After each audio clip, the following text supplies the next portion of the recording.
to know the plan. I definitely need to know. How could I not need to know the plan?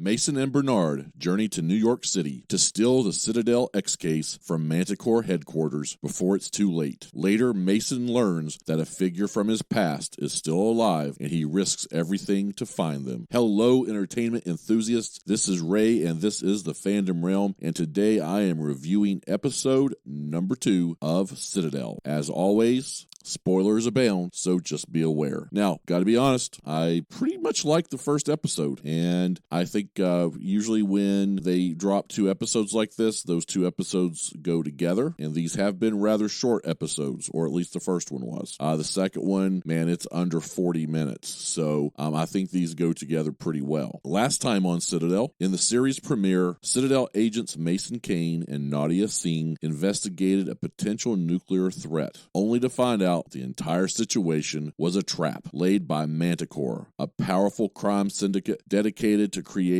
a new world order. Catastrophe ensues, and Mason and Nadia are believed to be lost. 8 years later, Mason Kane is living a quiet life as Kyle Conroy, with no memory of his past, until one day an old colleague enlisted his help to stop the now powerful Manticore from gaining all of Citadel's secrets before it's too late. Now, with that, let's see where this goes and take a look at episode 2, named Spies Appear in Nighttime.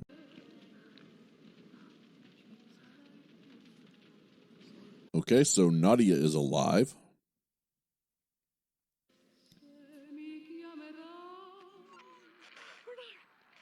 Trying to get help.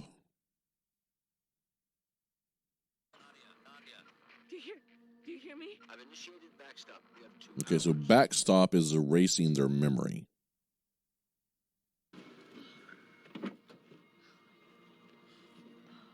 And I'll be honest, I sort of like that idea of backstop.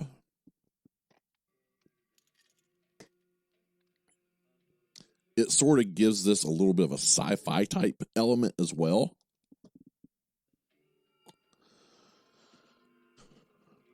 Okay, she has gotten help, but is it good help?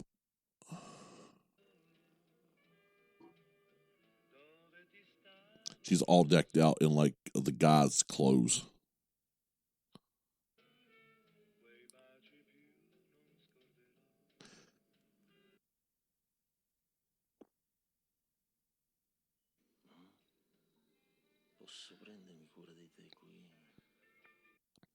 Okay, so he definitely thinks she's an issue.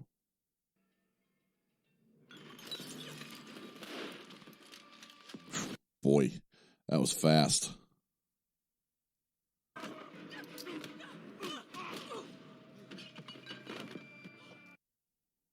They've had some good fight scenes so far. I'll give them that.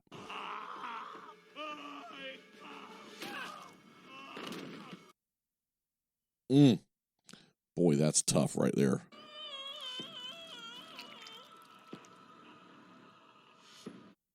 All right, bye-bye, dude. You should have been nicer.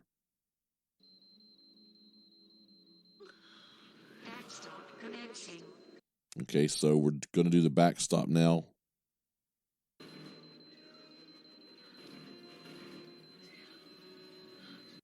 So I guess that's a good way to maybe keep information. Okay, so first set of scenes here, I'm thinking pretty good. I get to see that Nadia is still alive, and I mean, both Mason and Nadia are badasses. That's all there is to it. And we'll just see as the series progresses, are they sort of overpowered, underpowered, are they just right? And they're supposed to be the top spies of Citadel. So I expect them to go out and kick a lot of butt. Okay. And with that, we also see this backstop idea. I guess it's okay. We'll see.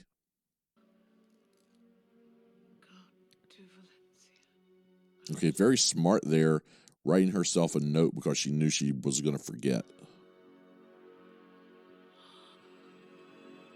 Must be a little shocking waking up and seeing a dead guy.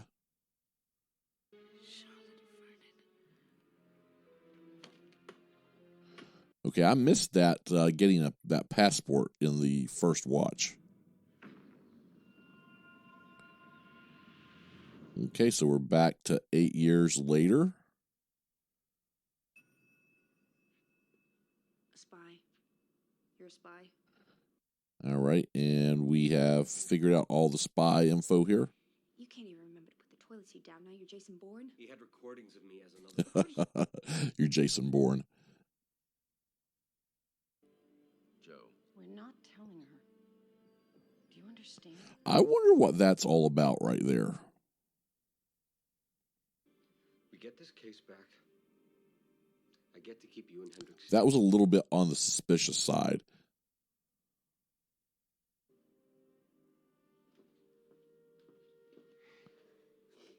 Okay, family issues here.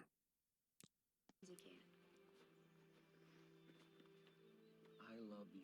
I mean, dude, you're a spy. Your family's not going to be safe. Joe's. I think it even has an 8-track.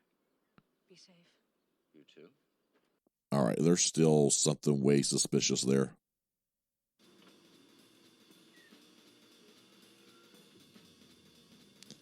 Okay, we're going to New York City to get the case. Into their servers, so your biometrics under an alias are baked into the backdoor security system. All right.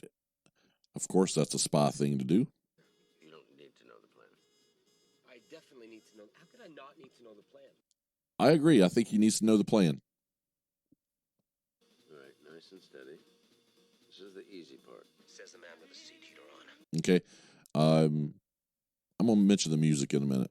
7 key blocks. 4 have been disarmed. If they unlock all 7, it's game over. Okay, so they're trying to get into the case. I thought you said Manticore was good at this.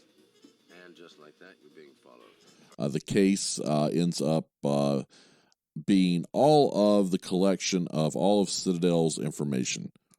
I'm not so sure why this case exists, but hey, it does. I also, on this section of clips, want to just mention, I'm not exactly sure I'm liking the music choice for this. It comes off more comedic than it does dramatic, and I think it needs that dramatic effect. And so, I'll be honest, in that set of clips, especially there at the end, that music choice sort of takes me out of it a little. Right. Yep. Okay, so he's parked in a no parking zone, basically. Yeah, sorry, just waiting on a friend. Behind you. Surprised that guy's not moving him out.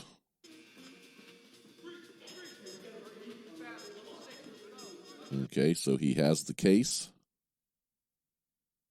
United Nations workers and their families. We're hearing there are dozens of casualties. So it's chaos in the world. Something happened. What do you mean something happened? We got breached and the case was stolen. Okay, I like these bad guys so far. 8 fucking years?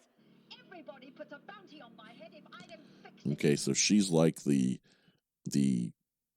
I don't know what to call her. It was Mason Kane. Mason Kane is dead. I saw him. Okay, so that puts a problem out there. I saw him, Nadia. And she realizes that's a problem. Buckle. Put your wrist over it. Mason King. Tier 1 operator. Okay, so they apparently have denta chips. The X case is the only tech that can locate any Citadel agents who might still be alive. Okay, so I guess we're going to find Nadia now. And right now, every Manticore agent around the world is looking for you. They're going to follow you to Wyoming, and they're going to kill you. That's why we have to leave the wife and kid behind. What do you mean not yet? Stored in that case are his memories. Okay, the backstop and the memories again. That chip uploads your memories to a Citadel server. If we can no longer trace you, we backstop you. It's something pretty new, and I sort of like the idea of it. But that vial right there, the one with your name on it, it can give you your memories back. You can save all kinds of national secrets using that. Do it.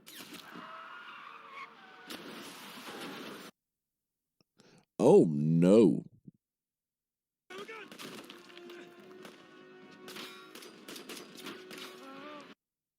Okay, good old-fashioned gunfight here. One way. Something unexpected. Is he dead? They didn't kill Stanley Tucci in the second episode. Okay. This set of clips, basically, sort of the big thing here, we get some more information. Of course, Mason steals the case back, and we see that the case has memories, those memories in it. Basically, it looks like they're liquefied, or I don't know how they're doing that. But then we also find out the bad guys are on their tail, and it looks like they killed Stanley Tucci. But they are going to be after Mason, but they don't get him. But they destroyed his memory vial.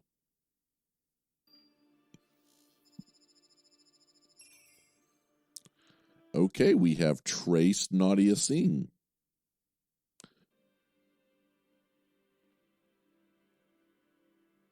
She is still alive. And what was that look for? Back, or they'll find you too. The only person who can help me is in Spain. Okay.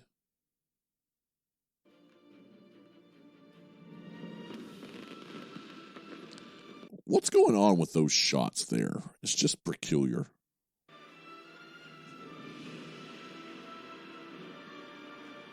Again, I really like the way they're using lots of traveling. I'm meeting a friend. I mean, I'm not sure if all that traveling is actually real or not, but I'm so sorry. oh, there she is. Senor, you have a good night. Vale. So there's some recognition there.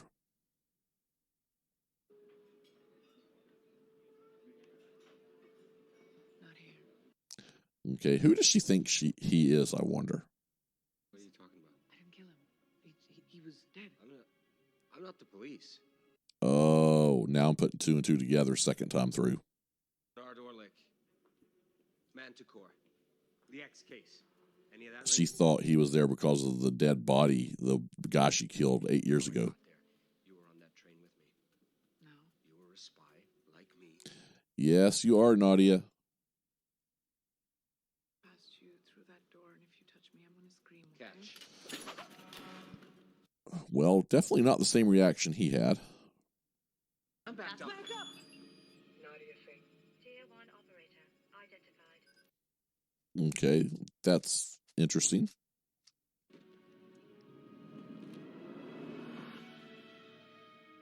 And there you are, Nadia. Okay, the section of clips. Good job, basically with the music in the last set of clips, all the way back to where I was actually complaining about the music. There's still something about it, and I'm not a music expert, but there's still something about it that just sort of doesn't sit completely right, but it seems like the music choice is much better than it was.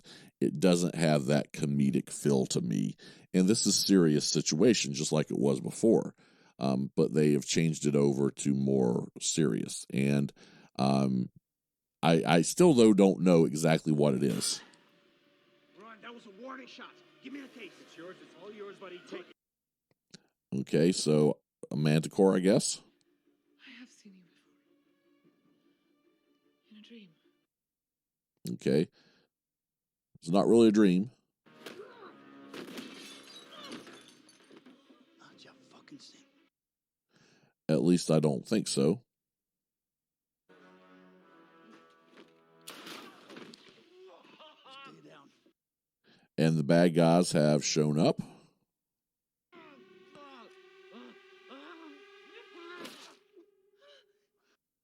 Okay, so she's back and ready to go. Him, I need alive. You, not so much. All right.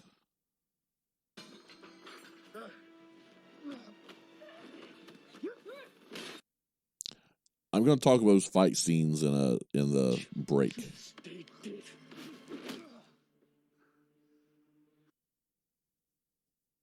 That had to hurt.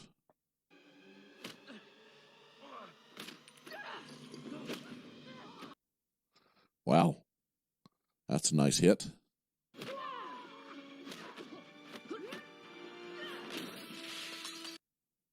Okay. Way to go. Now kill him.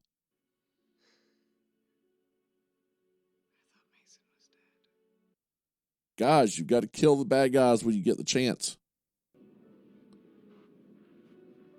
Mason can never find out. Okay, memory's coming back, but where did that last part come from? I need more time. Why? He wasn't alone. Well, I'll tell you, she is just menacing as hell. He was with Nadia Singh.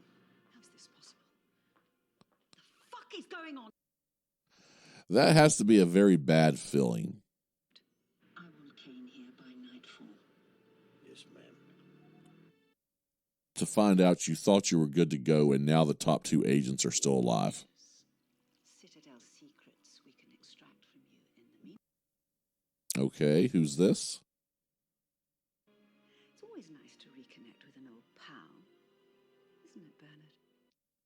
Oh, he's still alive. Thank goodness. I love Steve. I would have really been upset if he was out of this for good. Now, basically, this set of clips, sort of the big thing here that I want to talk about. Well, there's 2 little things. Well, one little thing, one big thing. At the end, just this idea. She is so menacing. I think she makes sort of a good representation of Manticore, and I hope they raise the stakes even more and show us some reasons why Manticore is bad. Along with that, think about it. You have your sworn enemy. They're dead. You think they're gone. You've been consolidating power for 8 years, and all of a sudden, whim bam, thank you ma'am, the top 2 agents of that organization you thought you defeated, they're still alive and they're out there to beat. That's not a good feeling. Now, the other thing I'm going to comment on this, and it's going to sound a little bad, and it's not really meant to, but the fighting style, especially what happens with Nadia there. Lots of shows that have a female lead who tend to have to fight, okay, whether they're cops, whether they're ninja warriors, whether they're samurai, whatever they are. What I found is they tend to have the women fight more like, and have the whole fight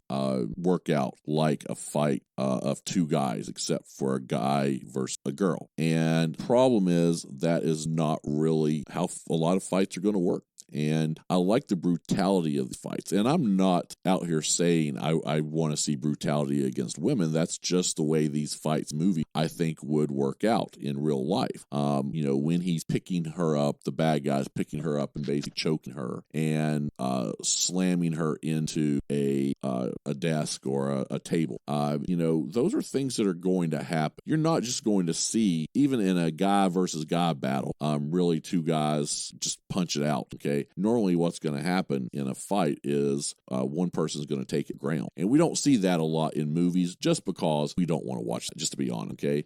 So I sort of like their depiction here. Yes, it's violent. And again, I'm not proposing violence against women. This is a movie, okay? She's a spy. She's going to get in fight. She's going to be in bad situations sometimes. And yes, sometimes she's going to have to use her head, maybe a sucker punch, do a few things here, because generally speaking, even your best spy is not as physically powerful as her male counterpart. That's just biology, folks. Okay, I'm not saying she is weak or anything else like that.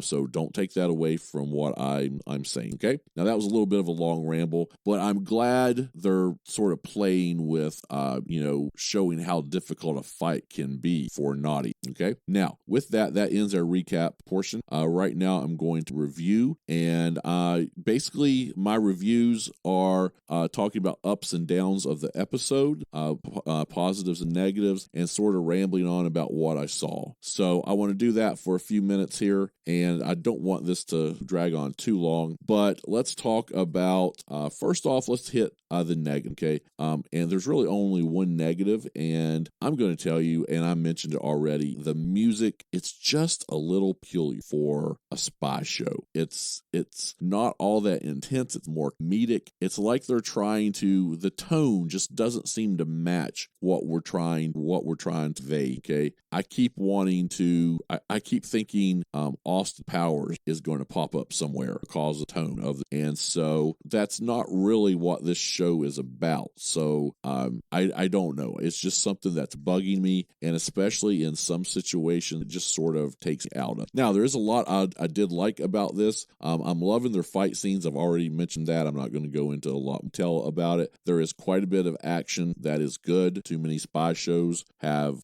too little action, and so they're doing a good job of those fights. I think well choreographed. The only small negative I might throw in there is that they're using some slow-mo in different situations to highlight some of the action, and I'm not a big fan of that in general.